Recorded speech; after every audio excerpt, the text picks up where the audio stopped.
Colorado, if the college in Colorado doesn't, have things that I'm interested in, then I might come back to Georgia. Well, I'm sure that every university and all this, I mean, you can find whatever you want to study in any state, really. Yeah.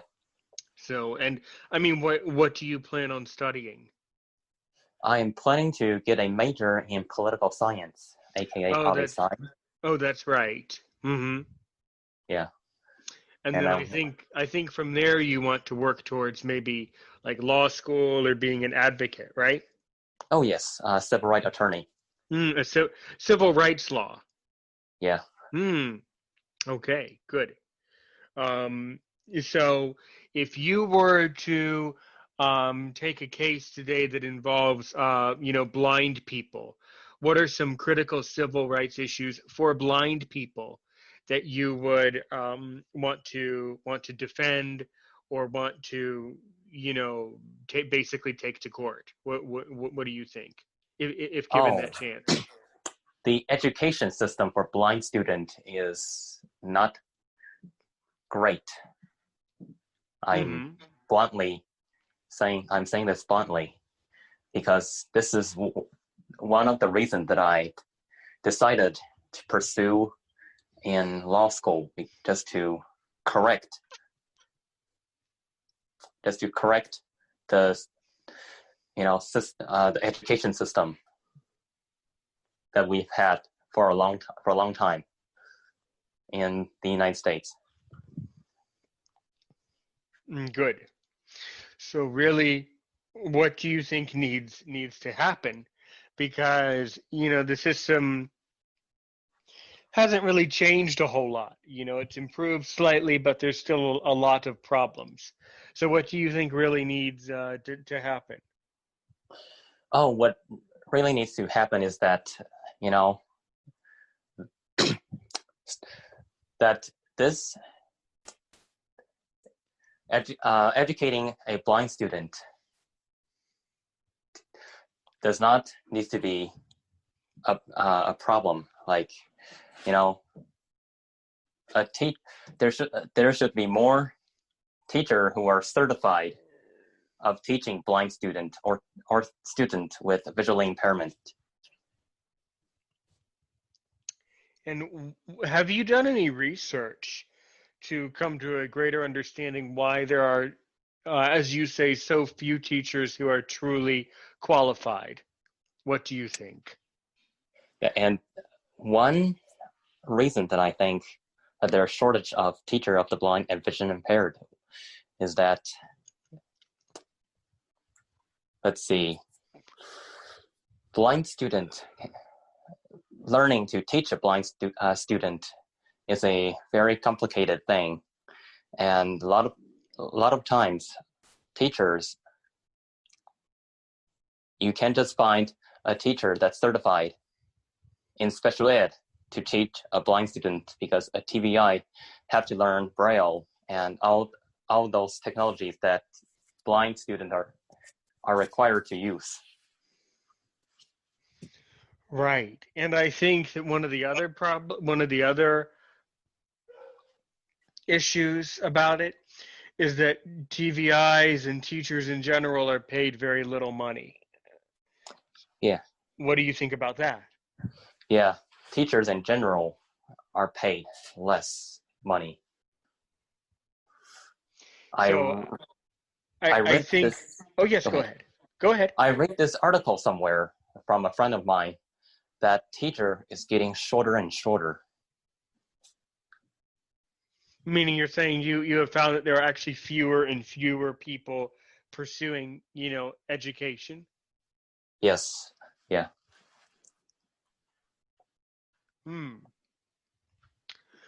Well, that will be a very serious problem then for our society then. If there are less teachers, it's not going to be helpful. Yeah, totally. So I think that what really needs to happen is, I think, many things, but one of them is that teachers need to be paid more money to, number one, to motivate more people to become teachers, and also to attract people who are a little bit more motivated themselves, because it's my opinion that, and I mean, I would kind of be an exception to it, but I think that when you pay someone very little money, it affects their self-esteem, and it kind of maybe makes them not do very good work. So it affects their, I think the salary affects their performance. Yes. Yeah. So that makes sense. so I think that those are the types of things that need to happen.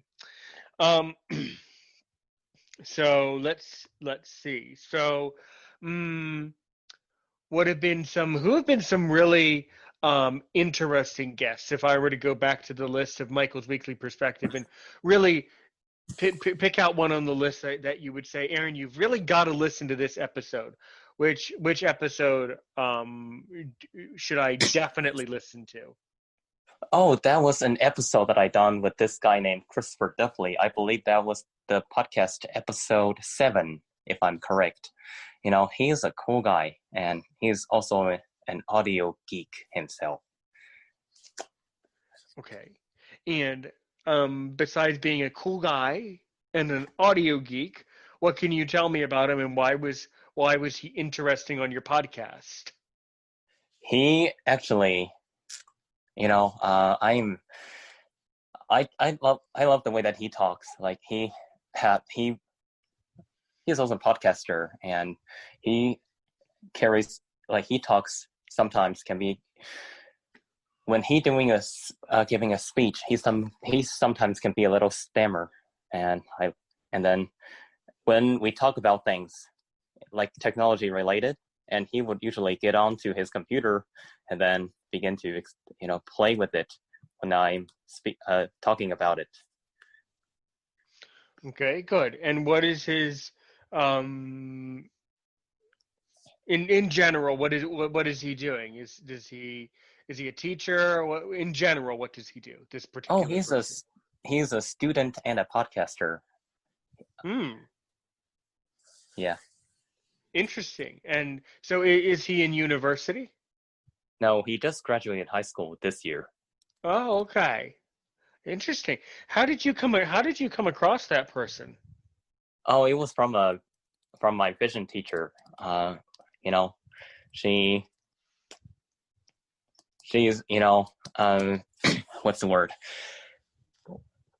She usually posts, like, before I moved out of Virginia, I have this great vision teacher. Her name is Dr. Denise Robinson. Of course, she teaches technology online, and then one day I got a Zoom link from her that we're going to listen to a speech from this guy. And then that's how I know. That's how I get to know him. Cool. All right. Well, great. So, and how are you spending your time when you are not podcasting? Oh, when I'm not producing podcasts, I usually read a lot of books. Like I read a lot of books by listening to them, by downloading the books from Bard and then into a cartridge and play them with my NLS player. And I also been doing a lot of research. Okay. So what types of things do you research, and what types of things are you trying to learn more about? Oh, mainly history, like, World War I and the 1920s and the Great Depression. So these 3 decades. Okay. And I do research on other topics as well, as, why some states still drives stick shifts, and some, and majority switch to manual, like, automatic transmission. And considering that you cannot drive, why are you concerned if certain states have stick shifts or not?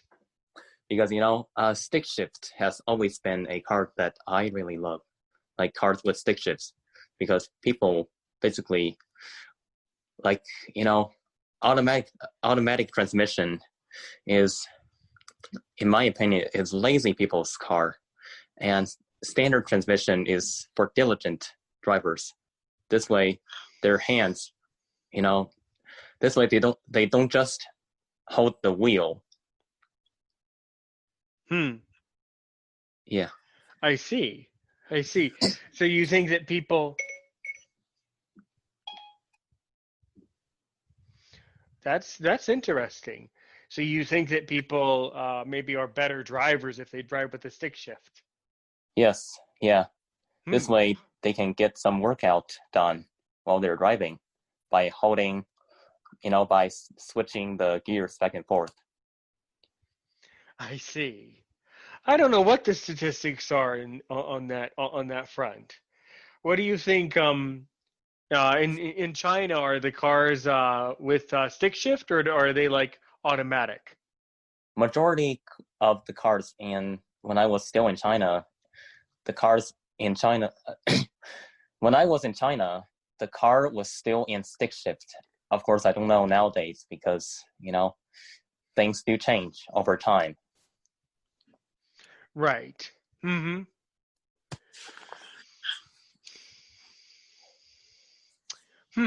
Well, I am sure that a lot of our listeners probably have questions for me. So we're about to come up on a break, but can you ask me some questions that maybe you would like to know, or maybe you have never asked me? Sure, yeah. Should I start this after the break? You can start it now, and then we'll pause it for the break. Sure. What made you want to have distribute your podcast to a radio station? I'm curious to know. Sure. What happened was I was posting my podcast in the Facebook groups, and someone expressed interest, and this person happened to be the manager of a station, and they basically gave me the opportunity, and I went with it. That's interesting to know. Yeah. Is your podcast on Blind Advocate Radio yet? That would be a very good question. No, I don't plan to have my podcast on the Blind Advocate Radio because I'm planning to start a new show that involves music, history, and broadcasting. So, these three things are my hobbies, like music. I play 13 different musical instruments. History, history has been, I began to show interest in history when I was 16 years old. And broadcasting, it's what I recently picked up in January 1st of 2020. I mean, I see what you're saying, and I remember that we've spoken about this before. I'm okay, fine. I mean, you certainly do not have to have it on that station.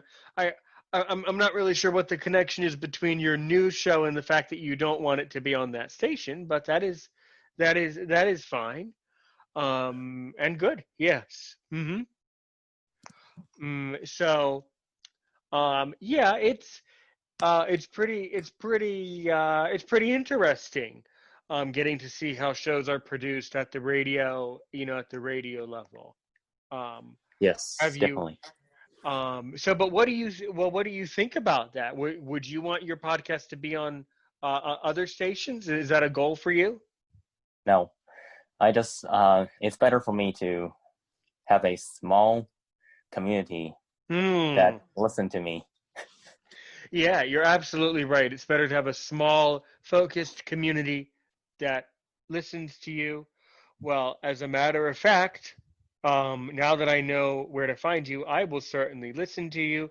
This is Aaron's opinion on Caroline Radio and Blind Advocate Radio. because we'll be right